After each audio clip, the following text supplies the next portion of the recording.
سندرغاړي نغمې تازه له ملا یعقوب څخه څه غوښتي دي او څه افر یې ورته کړی.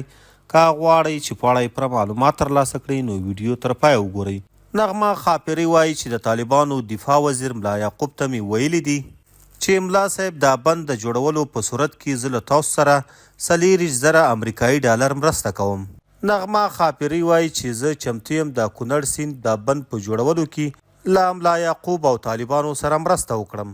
نغمه زیاتوي غواړم چې خپل 40,000 امریکایي ډالر د کونړ د بند په جوړولو کې وقف کړم. نغمې خاپري ملا یعقوب غوښتي چې د کونړ د سیند په جوړولو کې باید ټول افغانان یو موټی شو او هر یو خپله ونډه پکې واخلي.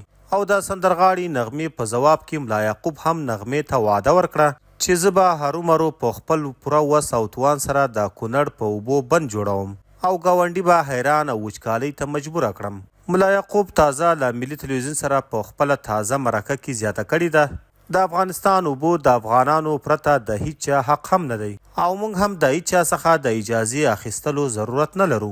دا په داسې حال کې ده چې د پاکستان د بلوچستان ایالت د اطلاعات او کلتور وزیر اندېښنه ښودلې وه چې طالبان غواړي چې د کونړ پر سیند بند جوړ کړي. دغه وزیر زیاته کړې وه چې دغه کار د دواړو هیوادونو د دښمنۍ په معنا ده. په وروستیو کې ولسمشر محمد اشرف غني هم ویلي وو چې پر کونړ سیند بند جوړول ضروري دي خو باید چې لازم امکانات ورته ولرو. د پښتون ټایم چینل درنو لیدونکو دا زموږ د دې مهال چمتو کړی خبر.